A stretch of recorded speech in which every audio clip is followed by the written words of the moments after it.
Hi, everyone. Thank you for joining us. I'm Julia Cutler. I want to take a minute to say thank you for taking the time to be here with us today. I'm hoping you're all doing well. I'm joined today with Melissa Norris, who will be talking about gardening in small spaces and how to grow vegetables in your backyard. Welcome, Melissa. Hi, Julia. Thanks for having me. Sure. We're very excited to have you here today to discuss gardening and to start thinking ahead to spring. I'll give some quick housekeeping information for our audience and then tell you a little bit more about Melissa. There'll be time for questions at the end of the presentation, so please click the Ask a Question button below the webinar. Also, a reminder that the recording will be available tomorrow. Now, to properly introduce Melissa. Melissa Norris is a fifth-generation homesteader and author of the best-selling book, The Family Garden Plan, which I have right here. It's Raise a Year's Worth of Sustainable and Healthy Food. She has taught hundreds of thousands of people how to grow their own fruits and vegetables in their backyard. With her website, melissaknorris.com, and her popular podcast, Pioneering Today, she shares simple, modern homesteading solutions for a healthy and self-sufficient life, no matter where you live. Very excited to welcome Melissa, and I'll let you take it away from here. All right. Yeah, I am very excited. Let's see here. Make sure I get my right window up. There we go. So obviously we're going to be talking about how to grow bountiful fruits and vegetables in your backyard in today's presentation, which is one of my favorite subjects. So I'm very excited that you're here and that we get to share this time together. So as Julia shared, my name is Melissa K. Norris. I'm a fifth-generation homesteader. I live in the Pacific Northwest, and I am married. We have 2 kids, and my husband works a full-time job, and he also is a volunteer firefighter, an EMT, and fire commissioner for our county. In addition to his full-time job, I did work as a pharmacy tech along with my husband, and in addition to growing a lot of our own fruits and vegetables, we also raise almost all of our own meat. So we have livestock, chickens, cattle, pigs, you name it. And I share all of that with you, not to say like, oh my goodness, look how busy we are, because everybody is busy these days in one form or fashion. But to let you know that even if you're working a full-time day job and you have lots of other things that are taking your time, it is very doable to grow a good portion if you choose, and maybe it's just a small amount to get started with, of your own fruits and vegetables in your backyard. So at the end of this presentation, I am going to be sharing with you guys a free bonus. So this is totally a teaser, so you want to make sure that you stay on to the end, because I'm going to be giving you some really cool resources that you're going to want to make sure that you get that are totally for free. So in today's presentation, we're going to be talking about how to plan your crops, how to increase your harvest without expanding your garden, and hidden spots in your yard for food production. And we're really going to be doing a focus on container gardening and how you can use container gardening in a lot of different ways to grow more food than most people would think, and a lot more crops than a lot of people think, using the container method. So raise your hand, or you can type in the chat if you want to grow as much of your own food organically as possible. So I use natural and certified organic methods is the only way that we choose to grow our food in our garden. So that's the methods that you'll see that I share with you.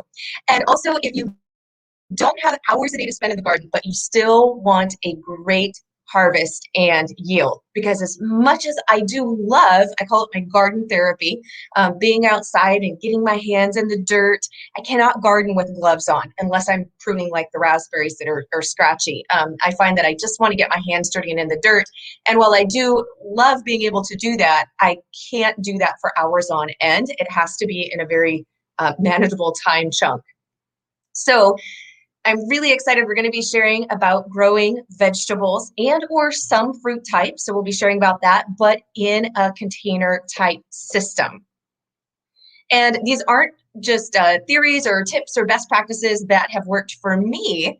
They also work for many of my students that are either in my membership or some of my full courses, or even just follow me on YouTube and the podcast and website. And this is from Jennifer, who says, I now have this garden because you gave me the confidence to try growing tomatoes from seed with a how-to video, and I just keep learning from you. And she says, excuse the mess, and I don't see a mess. I see lovely raised bed gardening going on there in her backyard.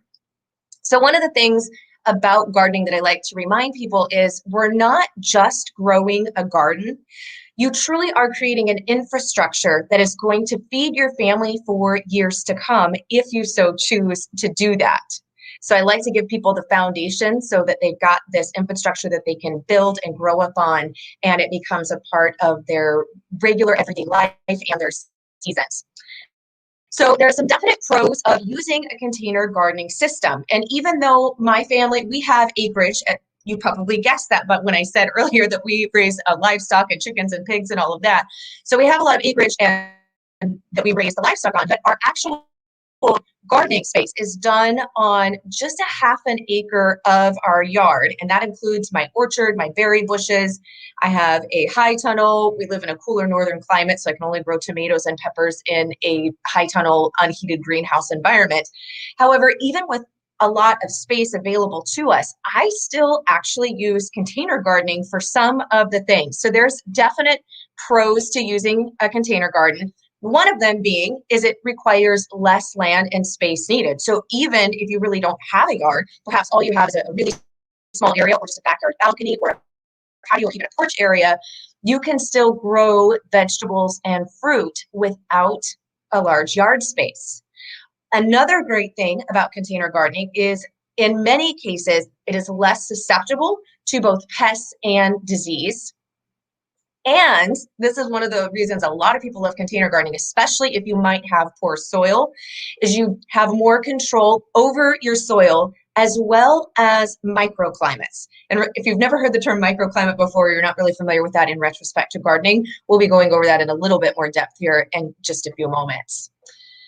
So with your microclimates, here you see a picture, and this is my strawberry garden in our back area that is full southern exposure. And so with your microclimates, every yard pretty much, or every home, has a southern exposure, northern exposure, western exposure, and eastern exposure, right? And usually your southern exposure areas are going to be hotter and drier and warmer. And then your northern are usually going to be a cooler spot, or it's going to be getting more shade. And then of course your eastern exposure is the sun's coming up in the morning, so it gets a lot of morning sun depending on how it's situated. If you've got other homes around you or trees or things like that, that eastern exposure can sometimes be shaded in the afternoon, but it has early morning sun, which is typically not quite as hot. And then your eastern exposure, again, depending on any outbuildings or trees or things like that. But a lot of times your eastern exposure might not get that early morning sun, but it's going to get the mid-afternoon, which is our hottest sun, and then into the evening. So depending on what you have space-wise, where those areas are on your land, you can really take advantage of those with your containers. So southern exposure is ideal for me living in a cooler northern Pacific Northwest, typically rainy climate. I'm after is getting as much sun and heat for my plants as possible because it's something we generally struggle with for most of the year. So I grow my strawberries actually in a southern exposure on this back patio that we have. And the great thing is I'm using a stackable container there, and it's a movable container. So you can also get bases where you can put containers on wheels. But the really nice thing about that is I am then able to move my containers really easily as the seasons change. So right now I've got them tucked up against the house and southern exposure. They're not out on the patio area because that gets more wind and it's going to be colder. But then once spring and summer hits, I just move it right back out there. So having movable containers are great. These are so large. I can pick up each individual container when it is filled with soil, but it is quite heavy. And so it gets really laborious. And by the end, after I've moved all 5 of them, I'm like, whew, it's a pretty good workout. But when they're on the wheels, then I can just move them around. So there's some, depending upon your container size and your strength, some of them, once they're filled with soil, if they're really large, they can be really difficult to move, but you can use smaller ones or put them on a base and you can take advantage and move them around as you need to as the weather changes. One of the great things too about using container plants is it can keep invasive type plants, and this is more when we're talking about perennial type plants than it is a lot of your annual vegetables, but this can be true of a lot of your herbs, but it keeps them under control and keeps them from spreading into areas of your yard or your landscape or beds that you would rather not have it do, or from completely taking over. So for example, things that are in the mint family, anything it's like mint, lemon balm, oregano, sage, those all like to really spread, and they spread via runners, and they can quickly even almost choke out other plants. So I have all of my mint and my sage plants are in containers. Again, we've got lots of space, but they do much better in a container environment. Another great thing about containers that people really enjoy, and I have to say this is the same for me, is you have less weeding. Because they're a controlled container, we're controlling plants that we don't want to be invasive and to spread out, but it also keeps a lot of the weeds, especially ones that spread via runners or under the ground, from entering into the container just because they simply can't get in there. And then you also have less overall seeds being dropped into containers because it's a smaller environment, and we usually have our containers kind of filled to the brim with as many plants as we can possibly get in there. So you don't have as much bare soil aspects. And I also like to use some type of mulch usually on the tops of my containers as well. So you don't have seeds that are getting dropped into that soil and then are germinating and sprouting, other than the ones that you're purposely planting and wanting to grow in said container. So you spend a lot less time weeding. And some of my containers, I actually have had, oh goodness, I'm trying to think when we moved into our home. 2007 is when I put some of my containers out, and I have the same soil. I do feed my soil in those perennial containers that have the same soil in them, but they've been in the ground for well over 15 years, and I might pull like 3 weeds out a year, which is very, very vastly different compared to raised beds and in-ground gardening. So what can you grow in your containers for food? Because most of us are very familiar with seeing beautiful flowers and even some smaller herbs perhaps in containers, but we don't typically see a full-on vegetable garden grown solely in containers.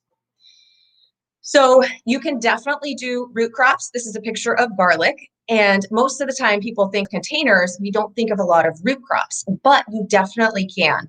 So root crops can also be a great thing for containers. We will be talking specifically container size and how to match the crop to a specific container size, but you can grow root crops in your containers, all kinds of root crops. And then of course, most of us have seen tomatoes in containers. That's a very popular one. And you saw already a picture of my strawberries that I grow in containers, but you can grow almost any vegetable, as well as quite a few fruit varieties in containers as well.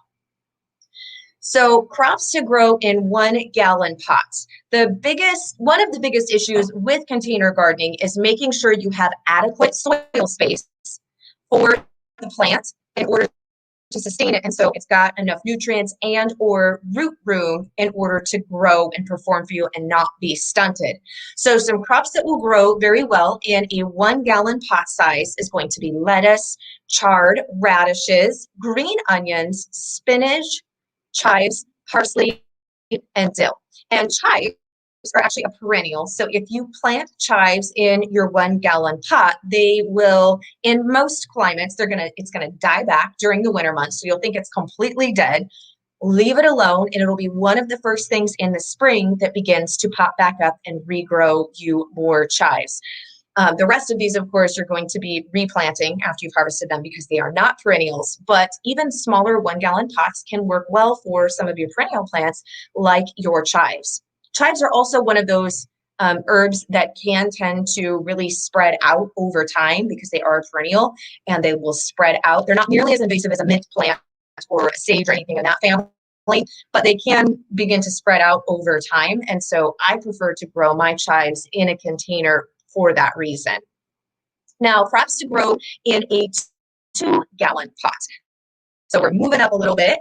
And that is going to be, you can successfully, I'll get that tongue twister out there, grow 1 pepper plant, 1 cucumber plant, or a couple of herbs in a 2-gallon pot. Now, I have successfully grown some jalapenos. That's actually a jalapeno on my back deck that you see there. And again, because I'm that cooler northern climate, I will either grow my peppers in a container on our back southern exposure deck because it gets to be the absolute hottest spot, which peppers really need in order to grow and be really proficient. Or I have to grow them in a controlled environment like a high tunnel that offers protection and extra heat. So with containers, I can mimic what I'm doing in the high tunnel, because if it's a 2-gallon pot, it's small enough for me to easily move indoors if I need to, if we're a little bit chilly at night, or move around, that back deck to really take advantage of both the wood on where the container is sitting, and then our back deck is a multi-level, and so I can put it against where the wall is, and then I get extra heat that radiates off the wood back towards the plant, so it can stay really nice and warm and cozy. Now, of course, if you live in a very southern and warm, hot climate, you'll probably be looking to do the opposite during the hottest part of the day or the hottest part of the year, and containers give you that advantage as well. You can move them to a cooler area of the yard if need be. So vegetable crops that require 5 gallons or larger, and with your containers, especially when you're looking at getting a large yield off of your vegetable crops, I always err on the side of going a little bit bigger. A plant is always going, if it has some extra room to grow, that is never a bad thing. So if you're looking at, say, a 5-gallon pot or a 10-gallon pot, and you've got the space for that 10-gallon pot, I always say go a little bit larger. But in a 5-gallon or larger, because you can obviously get large containers, the half whiskey barrels are usually around, I think those are usually about 20 gallons. But beans, beets, carrots, onions, peas, peppers, potatoes, tomatoes, strawberries, summer squash, and winter squash can all grow really great in these size of those larger containers. Now, fruit crops, because we've been talking about vegetables, and I should say, let me back up one more second here. When we are talking about our containers, we are talking about soil size, right? 5 gallons, so that you have soil or larger. But another thing you want to remember that we'll also be talking about in a little bit more, but especially if you're looking to grow a root crop, is you want it to be a deep container, right? And not just, because you could get a 5-gallon container that was more shallow and longer, but didn't necessarily have the depth. So you want to make sure, especially for things that have that deeper root, like a beet doesn't go super long. Carrots definitely go a lot longer. But tomatoes also have a really large root system. A lot of people are a little bit surprised by that. Tomatoes, as far as vegetables go, which tomatoes technically I know is a fruit, however, most people still classify them, in general speaking, they think of them as a vegetable. However, tomatoes have one of the largest root systems when it comes to vegetables that we grow and things that people typically grow in a container. A tomato actually has a larger and deeper root system than some of your fruits, like blueberries and raspberries, for instance. They're more shallow rooted. So make sure that you're picking a depth that matches what you need for the crops that you're growing. So especially carrots and tomatoes, we want a really good depth on our container size. Now, fruit crops that require 5-gallon or larger, you can grow quite a few fruit crops in containers, which is fabulous. So you can grow blackberries, blueberries, dwarf fruit trees, elderberries, grapes, raspberries, and strawberries. Now, one of the great things about this is you can start also growing some of your berry bushes and or fruit trees in a container. So this is especially helpful if you are renting, or if you're in a home and you're like, I don't know that we're going to be here in a couple of years, and so I don't really want to invest in all of these fruit trees and berry plants and plant them in the ground, because if we move in a couple of years, you can technically transplant them. It's obviously going to be a lot more work to dig them out of the ground, have it be the right time of the year to successfully transplant them and then move them, versus if they're in a container, it's obviously a lot easier to move them. You're just going to pick that container up and away you go to your new home. And a lot of people hold off on getting fruit trees and berry bushes because of that. However, your dwarf fruit trees, depending on the variety, can take up to 5 years before you begin to get a harvest on a fruit tree. And then with your berries, thankfully you get fruit much earlier on berries. And if you get in the springtime, so right now, if you were to get an ever-bearing or autumn-bearing variety of raspberries, you would actually get fruit this very late summer, beginning of fall off of them. So technically that first year.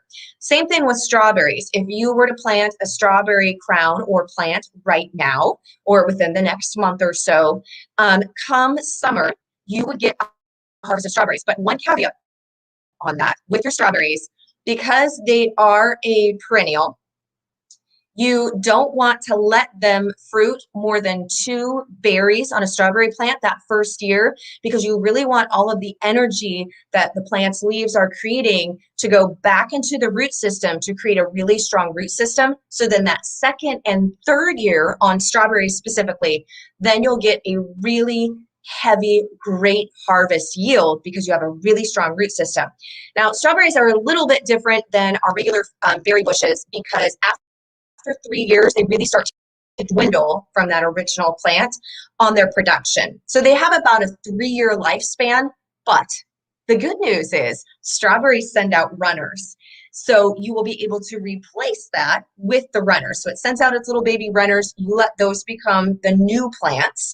And then in 3 years, you can pull out the old ones. And so you don't ever have to technically buy them or really plant them again once you've initially done so. You also noticed earlier when I was talking about strawberries and I had them in that container, and we were talking about containers are great because they help with invasive plants. I wouldn't necessarily call strawberry plants truly invasive, but because they do send out those runners, they can take over a bed area. And so one of the reasons I decided to grow my strawberries in those containers is to keep them from spreading too much and really encroaching on the other plants that I have in certain bed areas. Now, so like I said, strawberries, you can get a small crop that first year, but you need to be diligent in pinching off those blossoms and only leaving 2 blossoms per plant that first year. If you get ever-bearing, autumn-bearing raspberries, you can get fruit this year. There are a couple of varieties of blackberry, actually, that will produce the first year, but most of your blackberry varieties and of your June-bearing raspberry varieties, it's the second year on the canes before you're actually going to get fruit. So they'll be 2 years old before you get fruit. Elderberries and blueberries, about 3 years before you're going to get fruit. And blueberries will blossom oftentimes those first and second years, but it's kind of like the strawberries. With the blueberry, they have a very shallow root system, which means they grow excellent in containers. However, you do want to pinch off any blossoms on a blueberry plant, again, so that that root system gets very well established. And then that blueberry, this is the great thing. Strawberries have about a 3-year lifespan. All of these other berry and fruit tree plants will last for decades if started right from the beginning. They have a large enough soil system in a container environment, if we're not talking about the ground, that will support their root system, and you don't let them fruit too soon. So they get that really strong root system. So this is great news because you can get them now, start growing them in containers. You can keep them in the containers and continue to grow them that way for years. Or you may decide later, like, okay, I'm ready to put these in the ground, or maybe you move to a new area and then you can plant them there too. But you haven't waited until that perfect time to get them, because they do take some years in certain instances, as I just shared, before they're going to produce fruit. But it is so worth it, because fruit ripened on the vine at home and you get to pick it when it's at its peak. Oh, there's no comparison to store-bought fruit compared to homegrown. The flavor, not even talking about the nutrient wise, but just the flavor alone, you will never be able to go back to store-bought, or you will definitely notice the difference, I should say. So it's definitely worth growing some of your own fruit at home in containers. So one of my number 1 tips for container gardening success is, we've talked about this a little bit, is you have to provide adequate room for root development, deep enough for root crops, and wide enough for shallow rooted but spreading plants.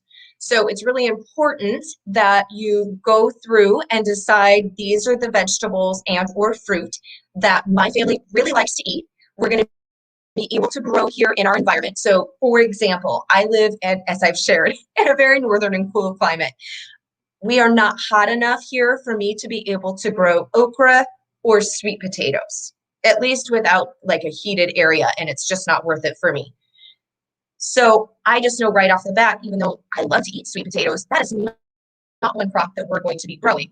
Now, if you live in a very southern, very hot climate, you probably aren't going to be able to grow very easily without it bolting things like spinach or broccoli, things that are more typical cool weather. Now, you might be able to in the middle of winter, depending upon your climate, but you're going to have a harder time growing those. So the reason that I share that is think about your growing environment, and we can use the containers in microclimates of our yard to kind of mimic and get them into the best possible growing spaces that we have. But that's going to help you decide these will be the crops that I focus on, and then purchasing or using appropriate containers to that specific crop. So for example, this is a photo, and my friend grows her carrots in this planter. So it's up on their back deck, and you can see that it's really deep for deep, long carrot roots.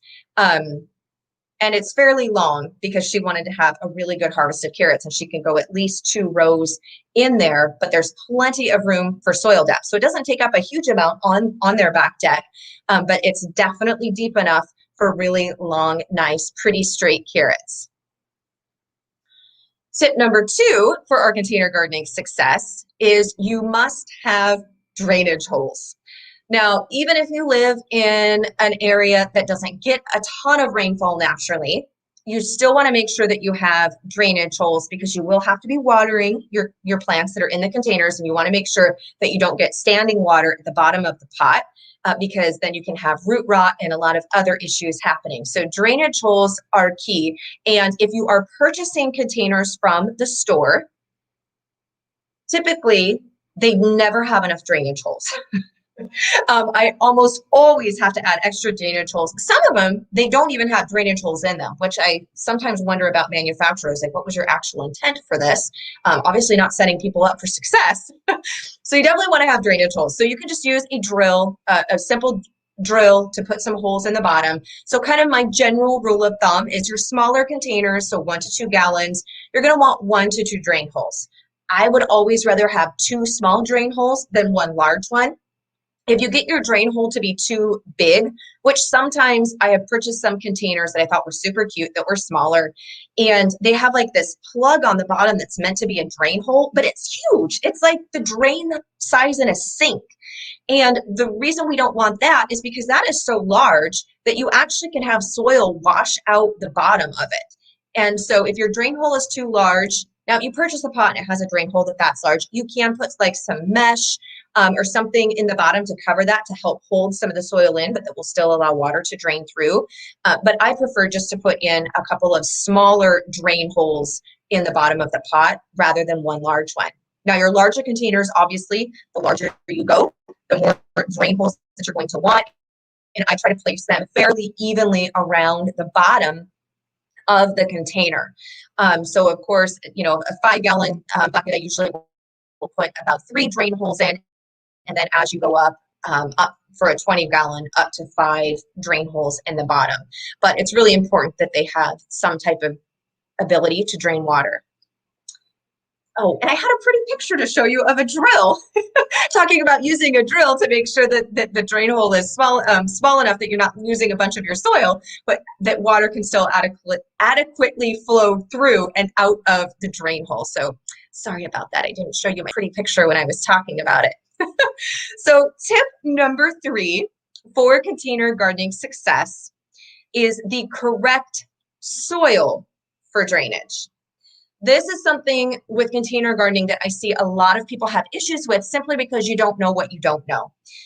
So it's very important when you are growing in containers that you not just use the regular soil that you may or may not have in your yard, because it's not going to perform well and it's going to cause problems for you in the long run with the health of your plants. There's a reason that we actually have where people will purchase bags of what says container or potting soil meant for containers. Not just because if you're growing in containers, you don't have your own dirt to grab from your yard, so that can be the case for some folks. But we need to kind of understand the difference of how soil and plants work when they're in a container environment versus just in-ground growing. So when you have plants, obviously they're in the ground, we have gravitational pull and metric pressure. And you still have some gravitational, obviously, when it's in a container, but you do not have the same metric pressure and you do not have the same drainage that's going to happen. So when you have plants that are in a container and you've got all of that water that goes in, it can't filter out as quickly. And when it reaches the bottom of the container, right? Whereas when it's in the ground, it's just going to continue to go down, but it reaches that bottom of the container and it actually has a stop point, even though you have drainage holes. And so this can quickly become oversaturated in your soil. And if we have saturated roots, you have root rot, and you can just have a lot of issues, disease, just a lot of things can happen with your plants. So like I said, when the water gets to the bottom of the soil, there isn't any more dry soil to pull that water down and through. It has to wait to filter through a drain hole, which is not the same as pulling the water through as if you were to have more dry soil or earth beneath it. So you want to make sure that you are using an appropriate mixture of soil specifically for container growing. You have size of your soil and its absorption rate, and that's really soil, the components that go into the soil for containers, as well as the size. So your soil needs to have good air-filled porosity and water holding capacity. And that simply refers to the air and water that the soil is going to hold after you have watered it. So for your potting soil, of course, you can purchase bagged potting soil. Make sure it actually says for container gardening or potting soil on it. And then that's really easy to do. I will purchase large bags in the springtime.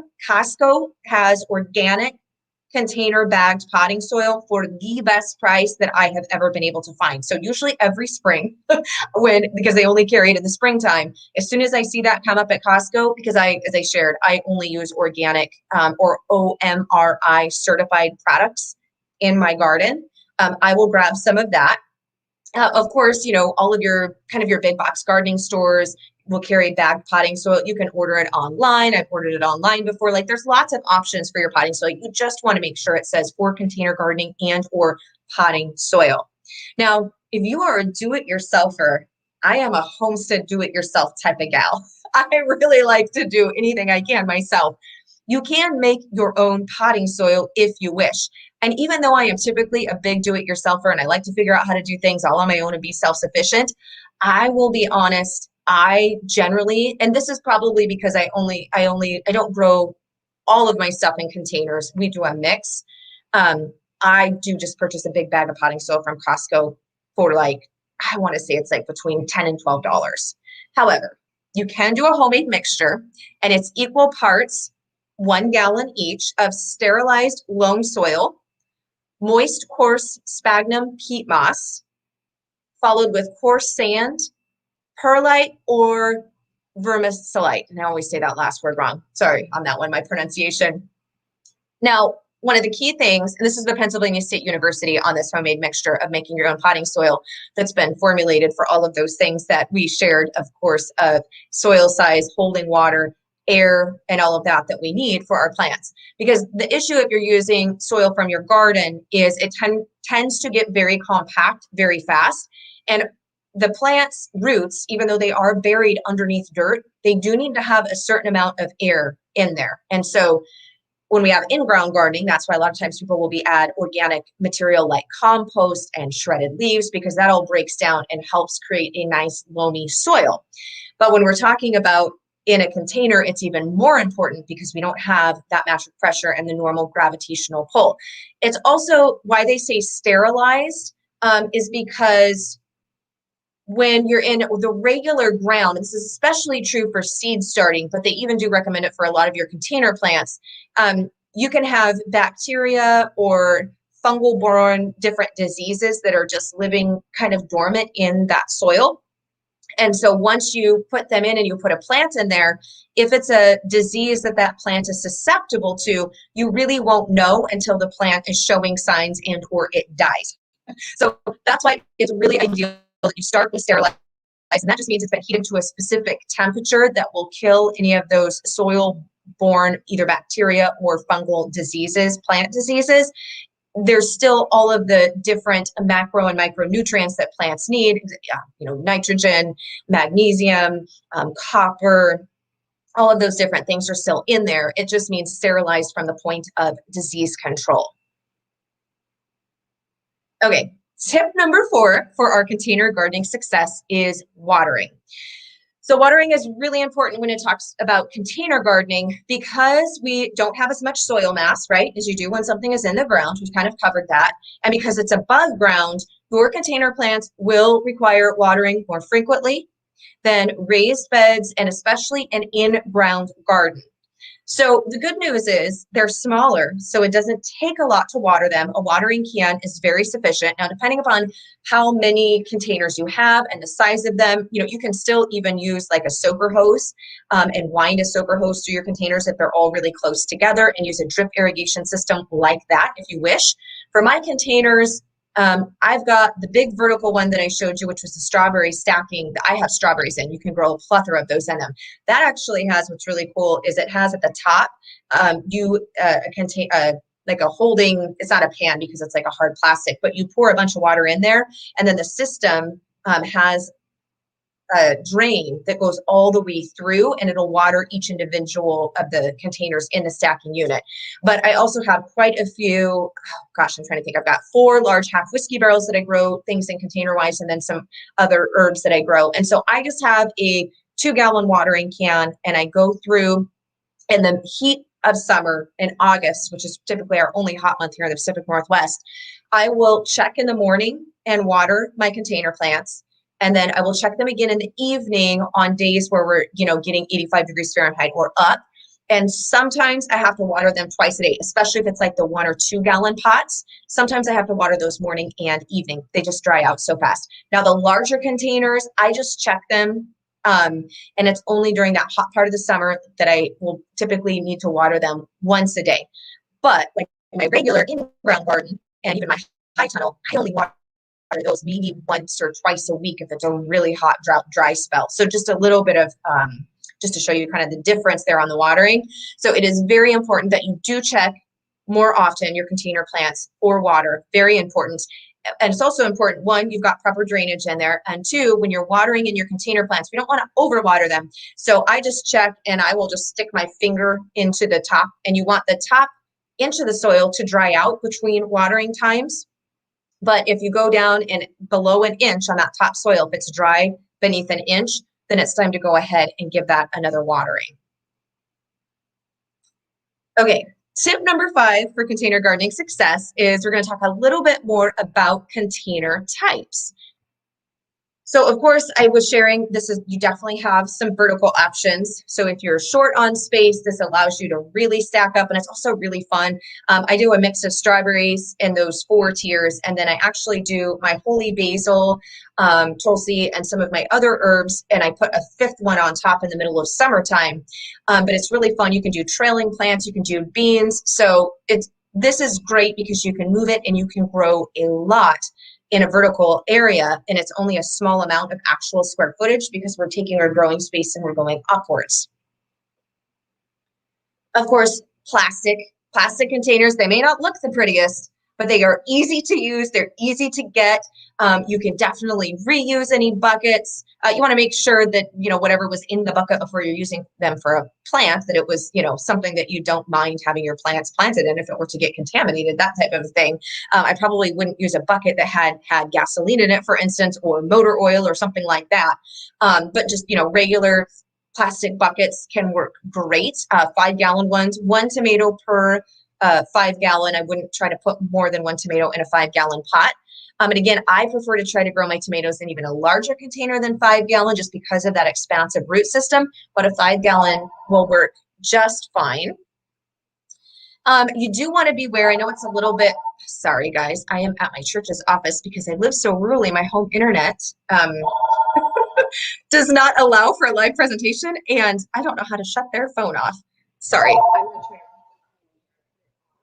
to mute.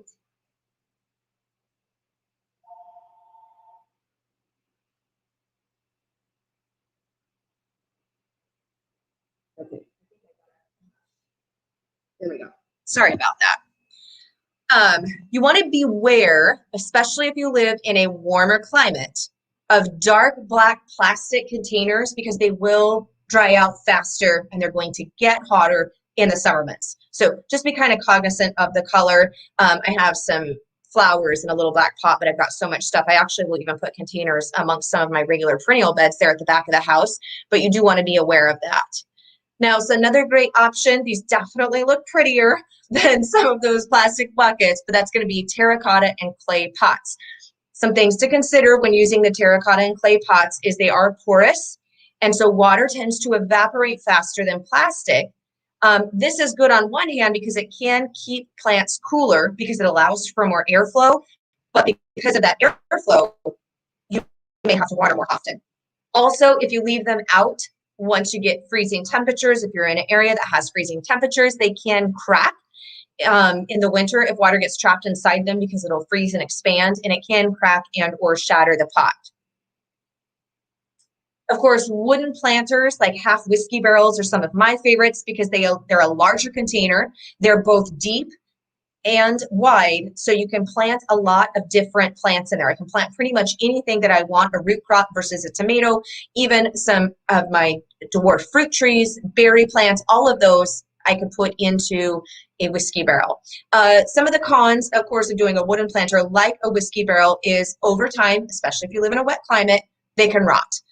We've had the half whiskey barrel planters. I have had my herbs in them. They are wood, as I shared, since 2007. One of them, the top, a couple areas is showing some signs of rot, so I'm probably going to have to replace it next year. I'm going to just see how far I can push it. So it is something you may have to replace, especially if you live in a really wet area. They also, once they are filled with soil, they're very heavy. I could not pick it up and move it. So those are more planters that once you get them where you have them filled with soil, you need to be sure that's the spot, and it's not something that you're going to have to be moving to take advantage of microclimates, that it's in its permanent spot, because it's going to be really difficult to move it if you change your mind.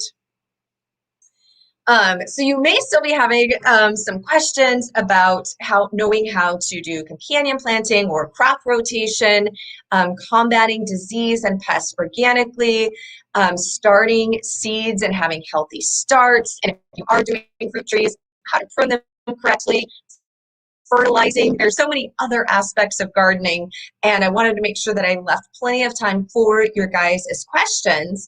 So I have a full gardening course. It's a backyard organic gardening system for both vegetables and fruit, and I will be telling you about how you can get more information, and you can check that out and go further with me in your learning if that's something of interest. And for seed starting, these are some of my students. She successfully grew her own food from seed. For years she had failures and so results, but this was the first year her seeds are going to make it into the garden, and she didn't have to buy any from the store. And she said the video trainings were great. This is actually from Jack and Cindy. They had never grown a garden before, and as you can see, that is a whole bunch of containers. We were talking about there with the different containers, and this is their very first vegetable garden that they had ever grown, which was really exciting. This was just from last year. So I promised you guys a bonus for hanging out with me here today, and so I have written for you. And so if you were taking notes madly during the presentation, especially when we were talking about which size gallon of container plant and how much or which type you could grow in it, I have not only a seed starting chart, so you know which seeds are best started indoors and which ones are best just directly sown in your container, and also if you should be starting seeds indoors, how many weeks per plant type before your last average frost date in the spring. And then if you do fall gardening, when you would want to start them before your first average frost date in the fall. So it's a seed starting and planting chart and workbook, but it also includes the container chart. So specifically for a 1 to 2 gallon pot size, not only the list of the vegetables and herbs that could be grown in that, but exactly how many. And then it goes through all the way up to those, to a 20 gallon size and exactly different combinations that you could do, like a tomato with how many spinach, carrots, etc. So it will help you plan out exactly how many berries and or vegetables you could do per gallon size.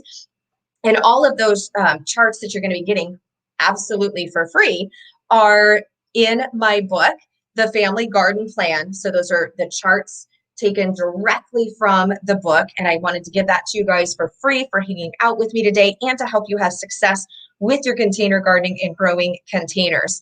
So you can get those free charts and resources simply by going to melissaknorris.com/ALC. You'll see there, you'll just pop in your name and your email and you will immediately get those charts. And so you can download those and use them to your heart's desire. And I hope that you use them to plant a ton of food for yourself and your family.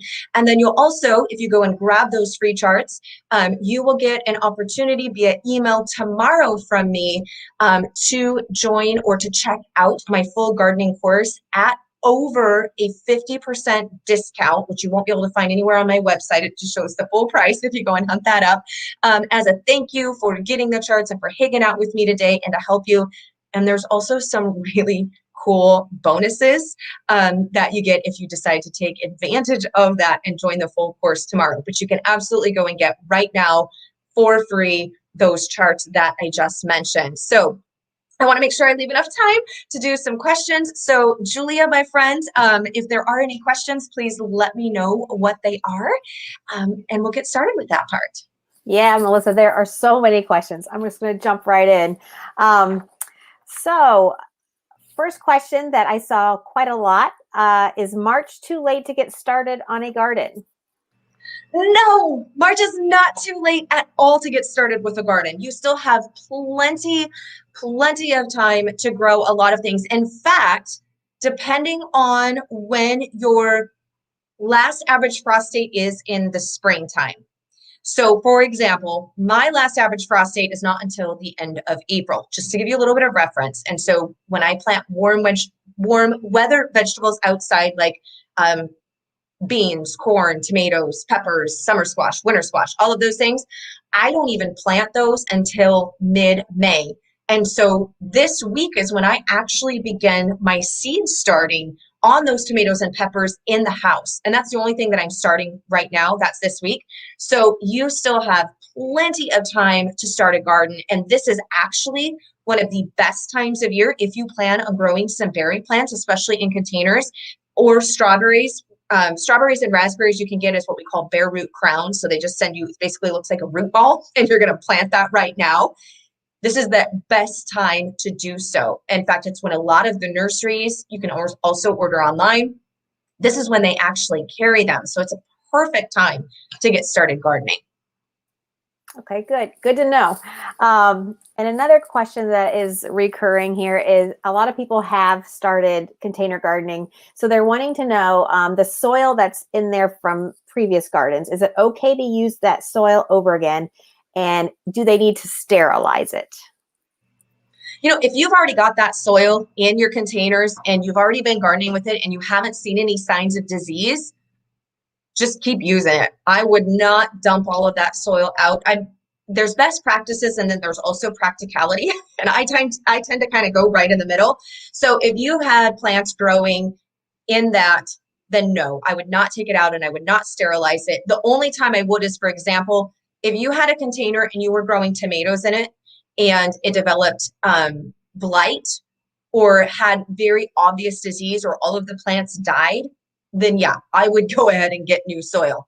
But if your plants did just fine, no, I don't take the soil out of, as I shared in my different herbs areas and my different herb planters, and even with my strawberries, the perennials, I don't take that soil out. I put it in and I use the same soil year after year after year. Now, one thing, if you are using the same soil, you do need to offer some type of nutrient if you're putting in new plants and even with perennials, right? Because Soil is like an island to itself when it's in a container. It can't draw nutrients from other soil sources. It doesn't have runoff that can bring it nutrients from other areas. And so you will need to add some type of nutrient to that soil, but it doesn't have to be in the form of brand new soil. So you can top dress with compost and or aged manure. It definitely needs to be aged if you're using manure. Do not use fresh. The nitrogen level in fresh manure, not only does it smell, um, but the nitrogen level is too hot and it can actually burn roots of plants. So that's why if you are using manure as a nitrogen source, and if you buy it from the store in bags, it always says won't burn plants or aged. If you have access to livestock or things like that to manure, then you can just let it sit for 6 months to a year and age it yourself. Those are always options. And or with my containers, I like to use a liquid fertilizer. And so I will use the fish emulsion, and it comes in a concentrate. So you just have like a relatively small bottle. It's very concentrated. It's like a thick brown sludge. And then you mix that in and it'll tell you how much per the size of water and containers that you're using. But you use a small amount of the concentrate, you mix it into your watering can, and then you water the plants.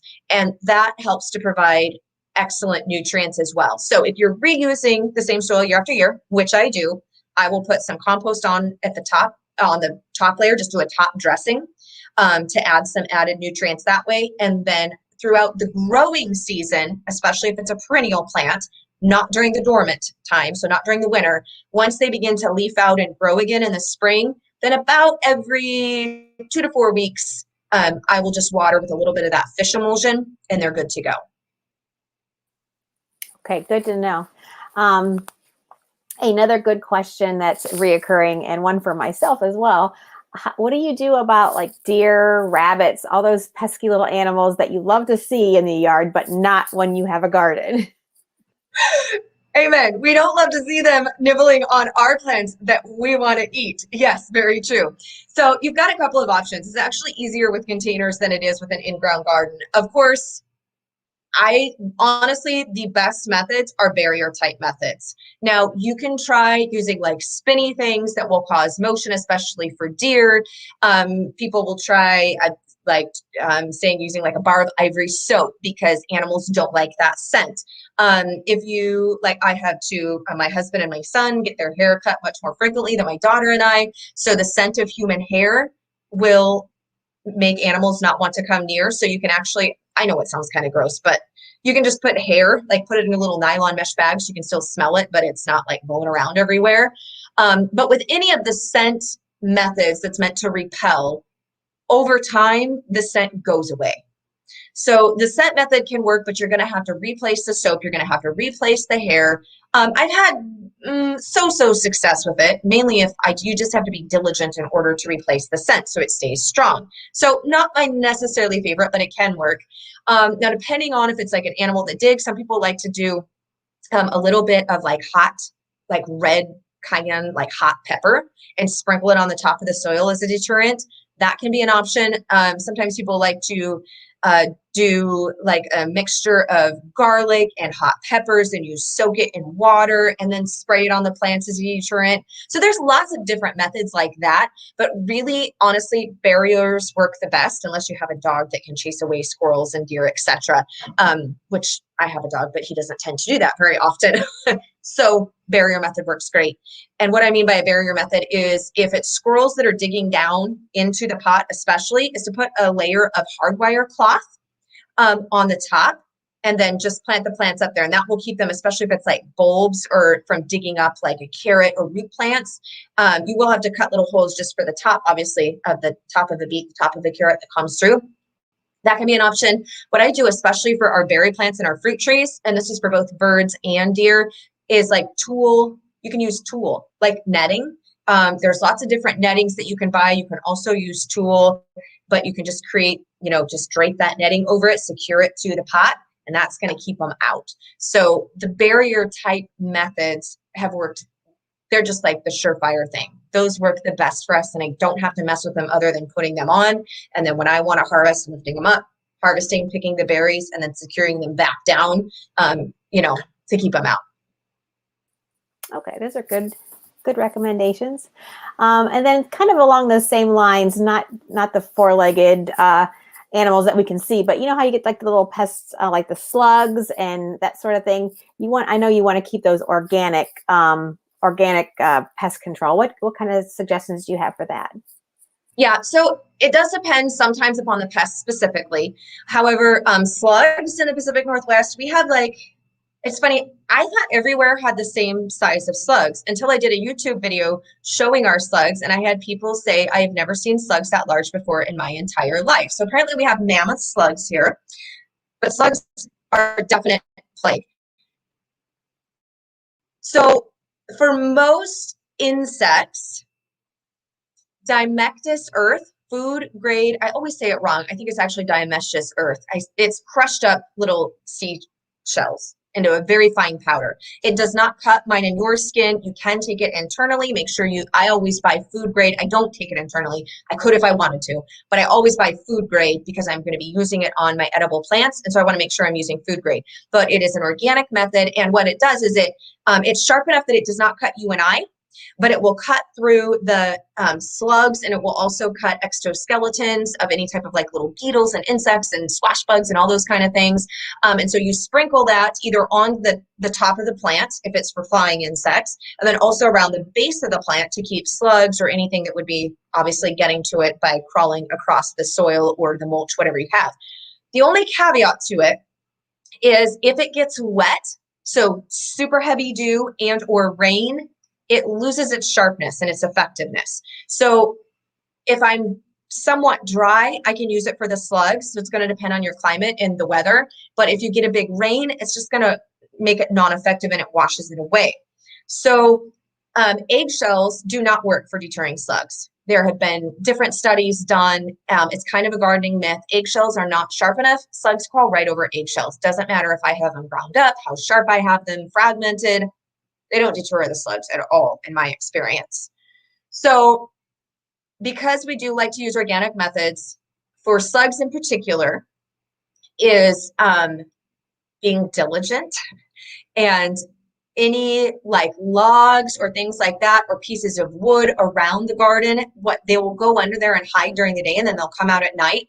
So you can lift up boards. If you have boards, like lift them up and you'll probably see them under there, and or their egg sacs. So taking away those areas, especially directly around the garden or in the garden or really close to the garden, so that you're not having like a nursery breeding ground for them that you're just not aware of. Going out in the early morning and actually, I know it sounds gross, but it's okay. You can do it. Hand picking off any big slugs that you see to just keep on top of them. That's another thing. Now, you will want to make sure that if you are hand picking off the slugs, that I don't rehome mine. The slugs actually come from our forest area, and we have enough slugs that if they're out in the other areas except my vegetable garden, that's just fine. I don't mind them.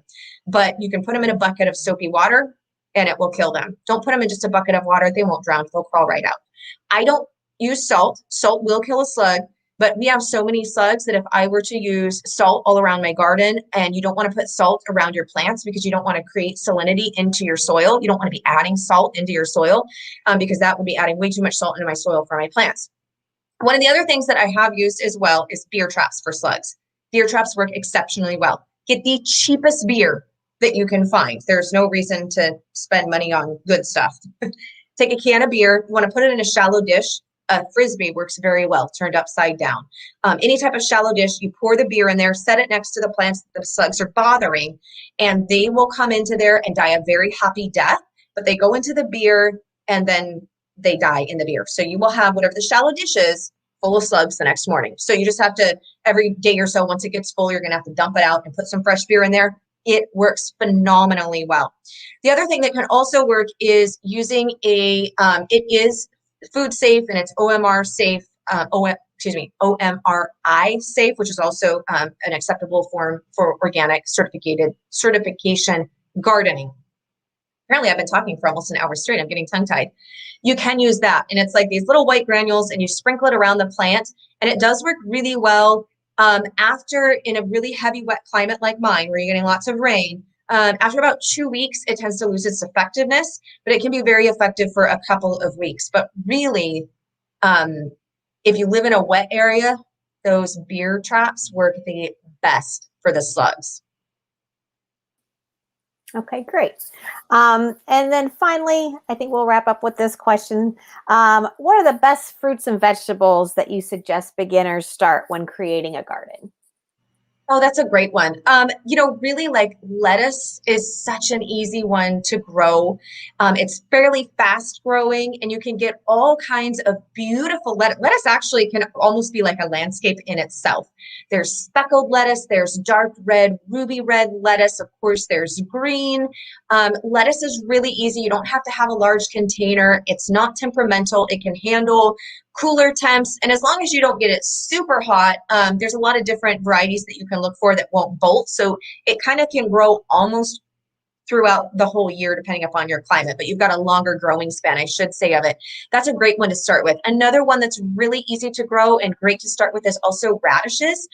There is a variety of like a French breakfast radish, and it will be from planting the seed to harvest once temperatures are around the 60 degrees Fahrenheit mark, I should say. You can even plant them when it's a little bit cooler, about 55 to 50 degrees Fahrenheit soil temperature. But in 21 days from planting the seed, you'll actually be able to harvest some radishes. And those are great. They're not a huge radish. They're small, they're tender, they're delicious, very easy to grow. They have very little issues with pests and germination, and it's a fast growing one. So you kind of get that excitement like, oh, it's just 3 weeks and look at this, I've already got a radish. Spinach can be great. The only thing, spinach is fast growing and spinach is delicious.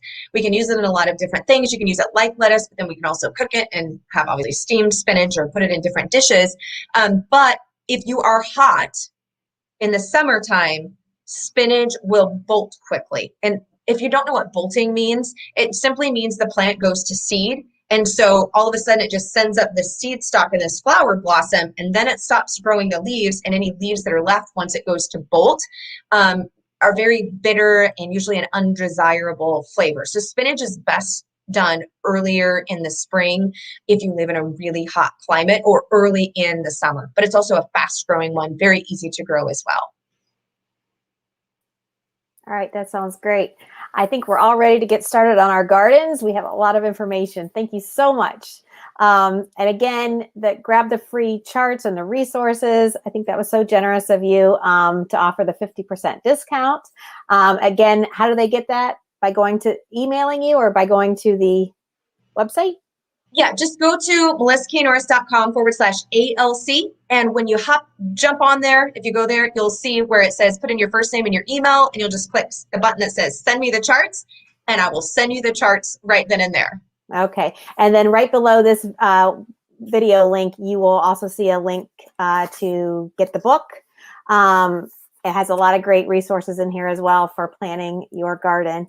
So again, Melissa, thank you so much for your time. We really appreciate it. Yeah, thanks so much for having me. Happy gardening, guys. All right. Thank you. Bye.